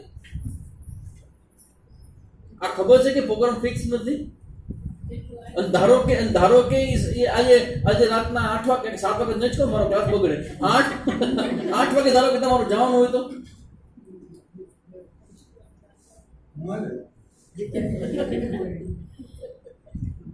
જેને જવાનો અનુભવ હોય એ આમાં ના આવે. આ બિચારા એવા છે જેને અનુભવ નથી થયો. તમે અનુભવ કરીને બેઠા છો તો તમને ખબર છે કે શું થવાનું છે. તમારી નેટ પ્રેક્ટિસ થઈ ગઈ છે, તમને ચિંતા નથી કે શું થવાનું. પણ આ બિચારા ઘોડિયા અમારા શ્રોતાઓ એને શું ખબર કે શું થવાનું છે? જો અહીંયા છે એટલે કાંઈ નહીં થાય એ વાત ખોટી છે. અહીંયા છે એટલે કાંઈ નહીં થાય એ વાત ખોટી છે. પણ એક વાત ચોક્કસ છે, નામે ભક્ત પ્રણસતી થઈ જાય ને, ખોટું શબ્દ છે ને એ નીકળી જાય. ખોટું થયું. એકવાર તમે આ ભગવદ્ ગીતા સમજવાનો પ્રયત્ન કરો, સત્સંગ સમજવાનો પ્રયત્ન કરો, ભગવાનના માર્ગે લાગો, તો પછી જે પણ કંઈ થાય ને એ કોઈ દિવસ ખોટું ન થાય. શું કામ ન થાય? કારણ કે તમારી રક્ષા કોણ કરે? ઈશ્વર. આખા જગત રક્ષા જ કરે છે. પણ જ્યારે સ્પેશિયલ તમે ભગવાન સાથે તમે આટલા દિવસથી ચિંતન કરતા હો, તમારો સમય એને આપતા હો, તમે સિરિયસલી વિચારતા કે ભગવાન સાથે અમે જીવીએ છીએ, ભગવાન જાણવા જેવું છે, તો પછી આપણે ભગવાન ના થયા. તો ભગવાન છે એ આખી વ્યવસ્થામાંથી જે એવા સારા આત્માઓ છે એ લોકોની, એટલે 2 પ્રકારની યાત્રા છે. શરીરની યાત્રા છે, સ્થૂળ શરીર એ પૂરું થઈ જાય, પછી સૂક્ષ્મ શરીર બીજું અંદરનું નહીં, એ યાત્રા કરે. પણ એ ક્યારે કરી જાય? તમારા પાસે જ્ઞાન ન હોય ત્યારે. આ જ્ઞાન હોય ને તો એ બધી યાત્રા ન કરે, એ પૂરું થઈ જાય તો બીજો જન્મ ન થાય તમારો. તો સૂક્ષ્મ શરીર અગર તમારું શરીર પડી ગયું પણ તમારું અંદરનું શરીર છે એ શુદ્ધ હોય, એને ભગવાનની ભક્તિથી શુદ્ધ પરિશુદ્ધ કર્યું હોય, સારું કર્યું હોય, તો તમે મને કહો કે સારું જેનું સૂક્ષ્મ શરીર હોય એની યાત્રા સારી થાય કે ખરાબ? લોજિકલી મને તમે કોઈ જોઈ નથી, સાંભળ્યો છતાં મનથી મને કહ્યું કે જેને સારું કામ કર્યું હોય, સારું જીવન જીવ્યું હોય, એનું જે સૂક્ષ્મ શરીર છે એ શરીરની યાત્રાની સારી થાય કે ખરાબ? લોજિક, પ્યોર લોજિક છે કે તમે સારું કર્યું છે. તો જો તમને ખબર પડતી હોય તો આપણી ઉપર આપણા જે પિતાશ્રી છે, પ્રકૃતિ છે, ખબર ન પડે? કોને શું કેવું, કેવું કેવું, કેવી માનસિકતા છે, કેવા કર્મ છે, ખબર ન પડે? શું પ્રાર્થના કરું છું, ક્યાંય ખબર, બધી ખબર પડે. એટલા માટે એને યાત્રાઓને આગળ લઈ જાય. એટલે આ વસ્તુ આપણે અહીંયા સમજવાની છે કે આ શરીર અને શરીરમાં દેખાતું જે કંઈ છે પંચમહાભૂત છે એ બધું શેમાં આવે? તો કે જળમાં આવે.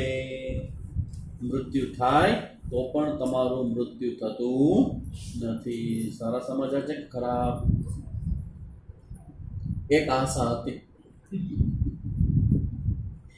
તમારામાંથી છૂટવાની, એક આશા હતી, હવે એ રહી નથી. કેમ? કારણ કે હવે તમે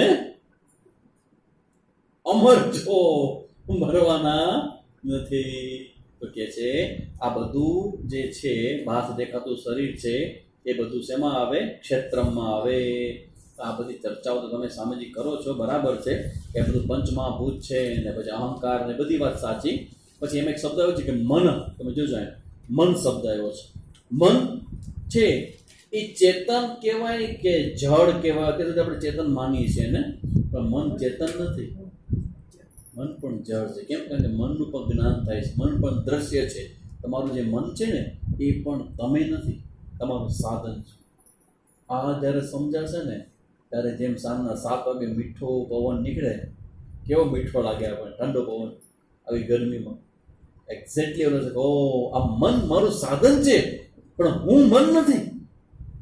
તો મનની મર્યાદા એ મારી નથી, એ કોની છે? મનની. મનની મર્યાદા મનની છે, મારી નથી. હું મનને જાણનારો છું. આ જ્ઞાન તમને ક્યાં લઈ જાય? ભગવાનના સ્વરૂપ છે. હું મન નથી, હું બુદ્ધિ નથી. આ બધી જે અનાત્મા ગણાય ને એ બધામાં આપણે શું કરવાનું છે? આના ઉપર ધ્યાન કરવાનું છે કે આ બધું હું છું નહીં. ઈચ્છા દ્વેષ સુખમ દુઃખમ સંઘાસ ચેતના ધૃતિ એતત ક્ષેત્રમ સમાસેન સવિકારમ ઉદાહૃતમ. સવિકારમ, વિકારો સહિત સમજી લેવું.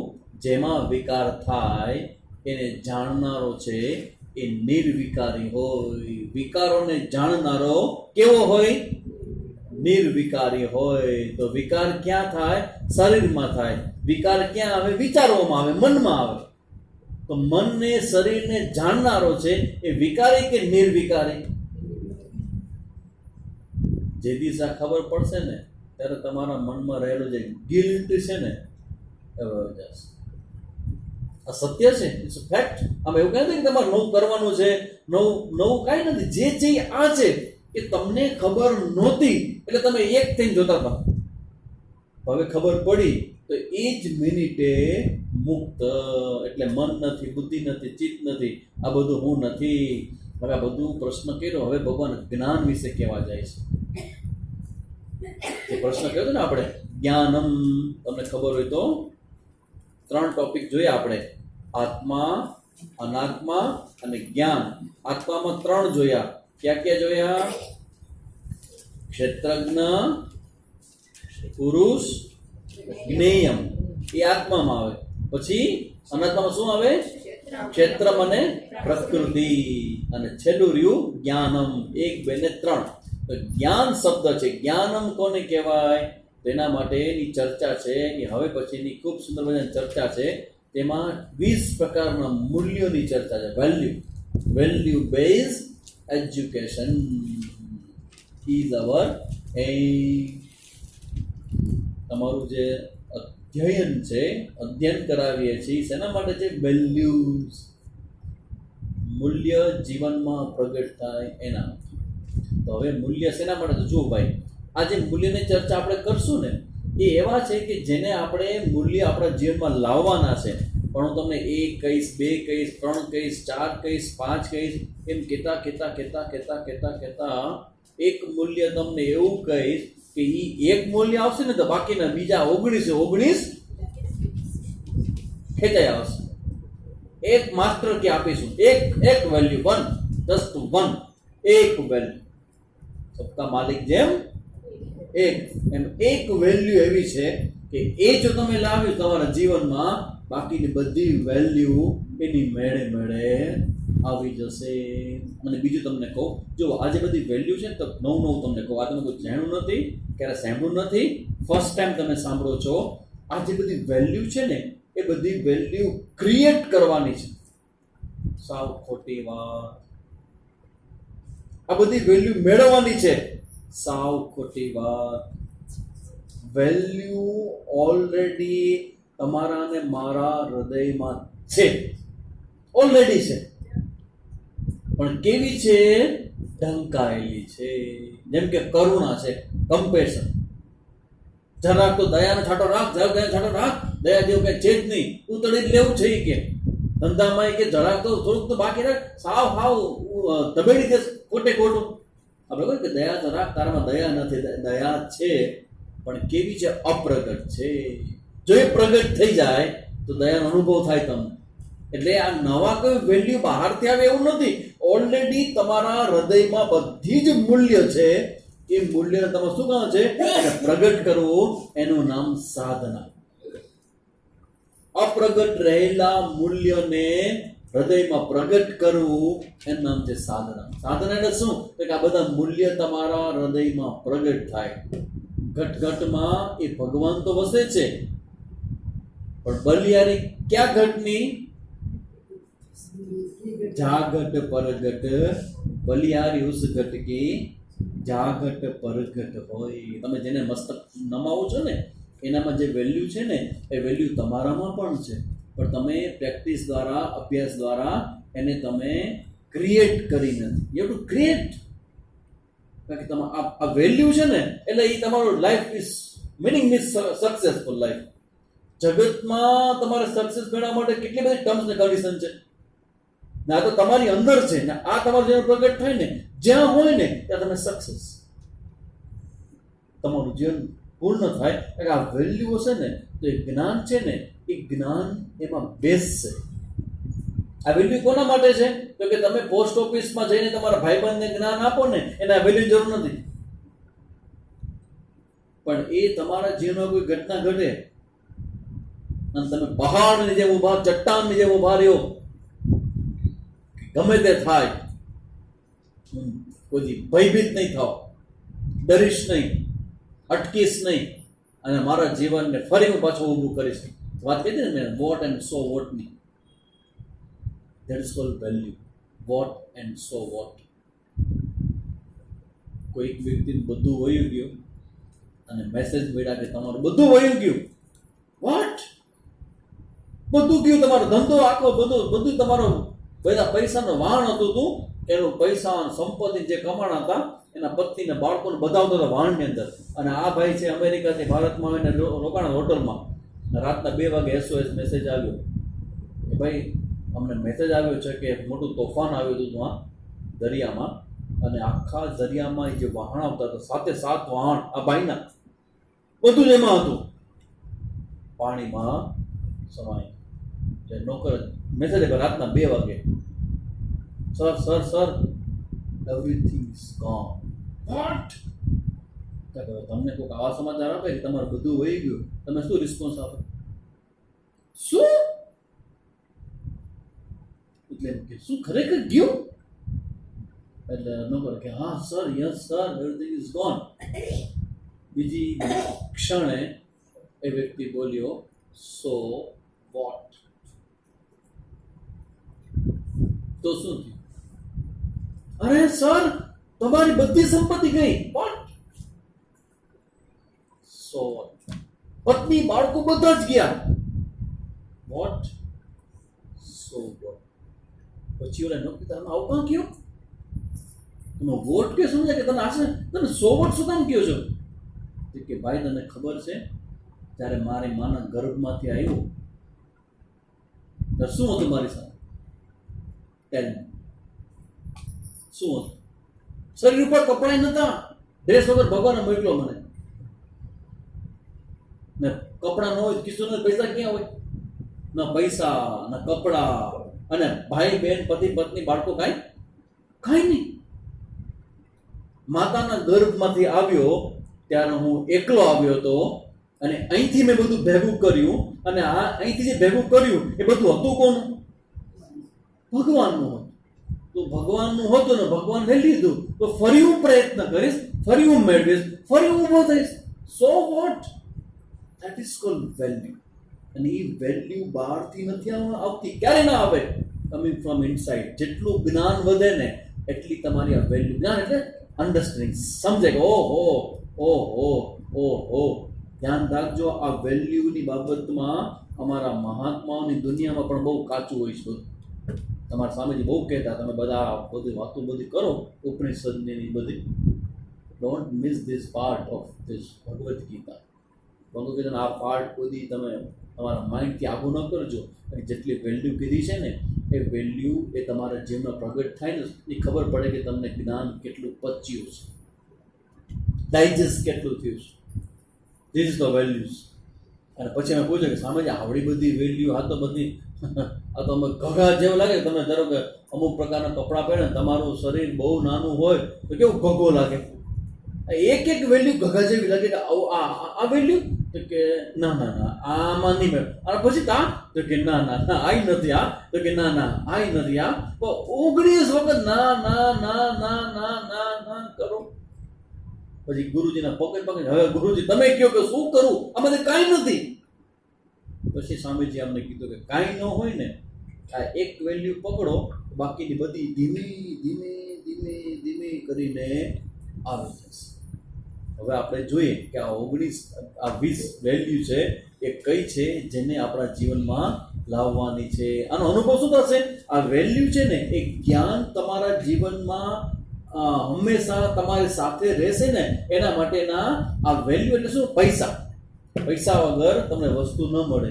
એમાં આ તમારી પાસે મૂલ્ય નહીં હોય ને તો જ્ઞાન નિષ્ઠા નહીં થાય, જ્ઞાન કામમાં નહીં આવે. અત્યારે જ્ઞાન આપવું છે કોનું છે? તમને જ્ઞાન આપું તો આ જ્ઞાન તો સ્વામીજીનું કહેવાય કે તમને આપે છે, બરાબર? સ્વામીજીના ગુરુજીનું પર તેમ કહે ને કે સ્વામીજીનું જ્ઞાન છે.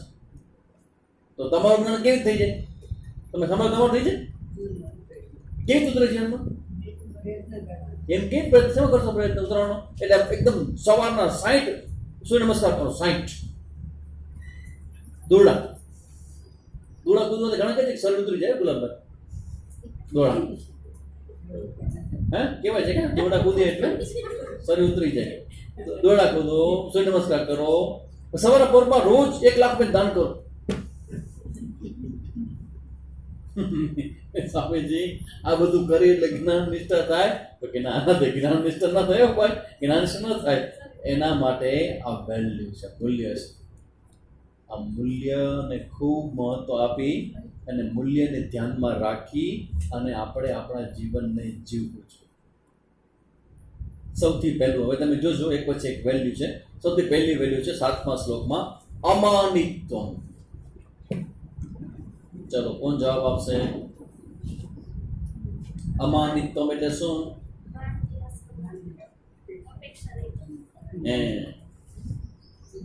આમાં બોલો એટલે પછી હું એની સામું જ બીજું કઈ નહીં કરું, એની સામું જ જોઈશું હું.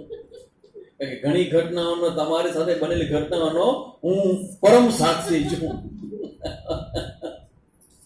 અમાનિત્વમ,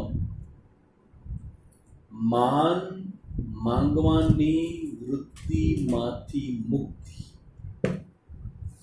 માન માંગવાની વૃત્તિમાંથી મુક્તિ, એનું નામ અમાનિત્વ. જો માન છે ને એ શું છે ખબર છે? એક વિશેષ વ્યક્તિત્વની આપણો જે ગુણ હોય ને એની નોંધ બીજા લે ને એનો કહેવાય માની પડો. આપણા વ્યક્તિત્વમાં વિશેષ ગુણ હોય અને વિશેષ ગુણની નોંધ તો બધા લેવી જોઈએ ને. બધાને ખબર તો પડવી જોઈએ ને કે આ કેટલું સરસ મજાનું ગાય છે, કેટલું સરસ મજાનું બોલે છે.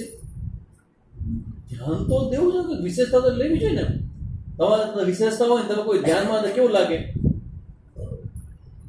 લાગે કેવું? તમે ધારો કે જુઓ કે ભાઈ ઐશ્વર્ય રાય હોય અને બાજુમાં આવે ફ્લાઇટમાં અને તમે એને પૂછો, may I know your good name please. કયો શું ફીલ થાય? અમિતાભ બચ્ચન હોય ત્યાં બાજુમાં અને તમે પૂછો, may I know your good name please sir. એટલે આજુબાજુ કોની કહે છે કે કોઈ ગાંડો આવી ગયો છે ફ્લાઇટની અંદર, એને એ ખબર નથી કે અમિતાભ બચ્ચન કોણ છે. એક તમારી વિશેષતા છે અને વિશેષતાની નોંધ બીજા લે અને પાછો એ જાહેરમાં લે. કોઈ વખાણ તમે ધારો કે મને કાનમાં એકલા બેઠા કરી દે ને તો બહુ મજા ના આવે. ઠીક કે યાર જલ્દી રેકોર્ડ કરી લ્યો અને પછી બધાને સેન્ડ કરવા. કેમ? એ વખાણ કર્યા ખાલી મને એકલા જ નહીં, બધાની સામે મારો વખાણ કરે. આઈ એમ સો હેપી. મને આ જગતમાં એક જ વ્યક્તિ સમજી શકતો કે જે મારા વિશે સારું બોલે છે. શું ફીલ થાય આપણને? આ માની પડવું છે, આ બધું સૂક્ષ્મ લેવલમાં છે અને આપણે બધાએ એના પ્રત્યે જાગૃતિ કેળવી અને એ વૃત્તિમાંથી ધીમે ધીમે દૂર થવાનું છે. માની પણામાંથી દૂર થવું એટલે શું? તમને માન ન મળે એટલે જે પેઇન થાય એ પેનને સહન કરવાની ટેવ પાડો. માન ન મળે તો ન મળવાને કારણે પેન ઊભું થશે. છાપામાં જ્યારે કે મારો જ ફોટો આવે ને ત્યારે કટ કરે છે કે આ મને ખબર છે કે આ લોકો છે ને મારો ફોટો નહીં દે, મારું નામ નહીં દે, સાલ નહીં ઓઢાડે, મારી નોંધ નહીં લે, મારું દેટ ઇઝ ઓલ. એમાં રિસ્પેક્ટ આપણને કારણે ન આપે ને તો જ હાલે, પણ બધાને બેસાડે ઉપર અને તમને બેસાડે નીચે. એટલે મગજ ક્યાં જાય? ઉપર, 7મા આસમાને. સાધુ તો અમે છીએ. નીચે બેસાડવાનું એના માટે આવ્યા છે, નીચે બેસાડવા માટે આવ્યા છે. અમે આવ્યા છે તમે બોલાવ્યા છે, અમે તમે બોલાવ્યા છે તો ક્યાં બેસાડે? તો નીચે ક્યાં બેસાડે?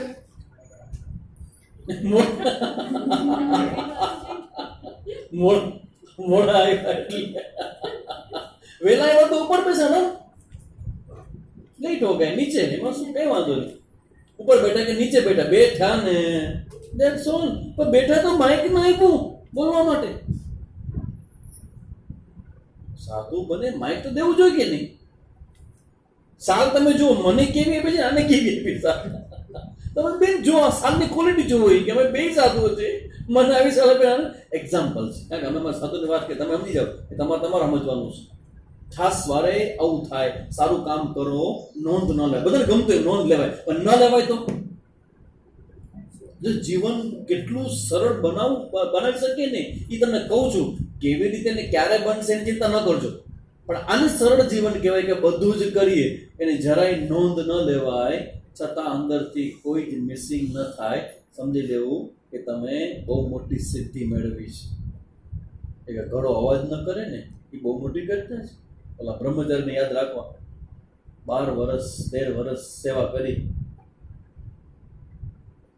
આપણી માનસિકતા કેવી છે?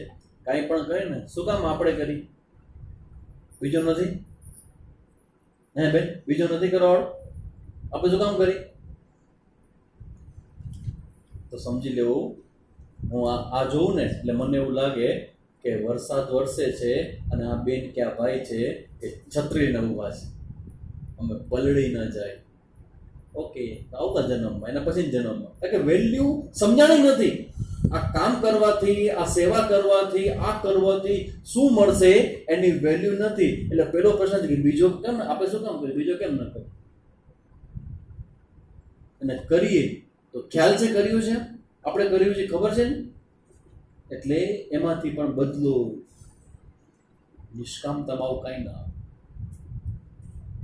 નિષ્કામતામાં આવું કાંઈ ના કરવાનું. ધેટ્સ ઓલ, કરવાનું. એમાં આગળ પાછળ ઉપર નીચે બધું જિંદગીમાં બધી જગ્યાએ તમે આવા હિસાબ કરશો તો ભગવાન એની કૃપા દેવામાં પણ હિસાબ કરશો. પછી બધામાં હિસાબ જ કર્યો તમે. એટલે કે છે અમાનિત્વમ અદંભિત્વમ. જો માની પણ દંભીપણમાં ફરક છે. માનીપણું છે કે તમારી વેલ્યુ છે, અમુક પ્રકારની વિશેષતા છે, અને તમને એ વિશેષતાનો લાભ બીજા લોકો નોંધ નથી લેતા. એ તમે ઈચ્છો છો કે તમારી વિશેષતા જે છે એની નોંધ લેવાય, તમને એનો સામો રિસ્પોન્સ મળે. અદભુત છે ભાઈ, તમારા જેવું તો કોઈ નહીં. માનીપણ ખબર ક્યારે ખબર છે? જે ખૂબ સારું બોલી શકતો હોય ને એને બોલવા ન મળે. જોઈ લેજો.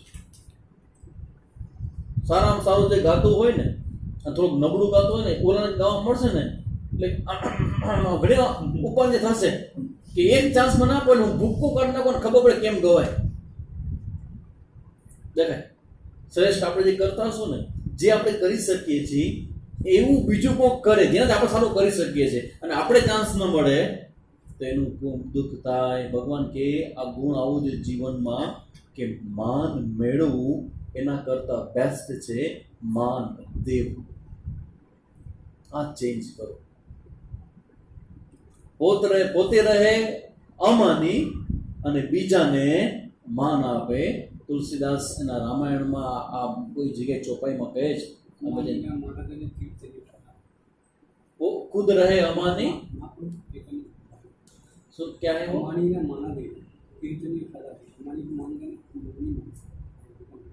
प्रभु का भजन करना, જે બીજાને છે માન આપવું અને આપણે માન માંગવું નહીં અને પ્રભુનું ભજન કરવું. ખૂણામાં શાંતિથી બેસવું, કોઈ નોંધ ન લે, એનાથી શ્રેષ્ઠ જગતમાં કાંઈ નથી. કારણ કે નોંધ લેવા જેવું શું છે? માયા છે, માયાનું ભગવાનની બધી પ્રકૃતિ છે અને પ્રકૃતિમાં દેહના કાર્ય કરે, એમાં સ્પેશિયલ મને મળે કે ન મળે તો એ ધ્યાનમાં ન લેવું, એને અમાની કહેવાય. અને બીજું છે અદંભિત્વ. દંભ એટલે શું? કે નથી અને દેખાડે છે. શાંતિથી બેસીને આડું અવળું બધું કામ કરતું, જેવી ખબર કોઈક આવે છે સાધક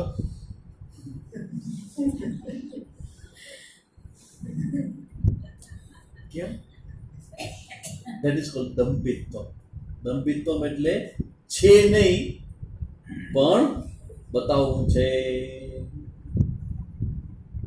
ભળતો વૈરાગ.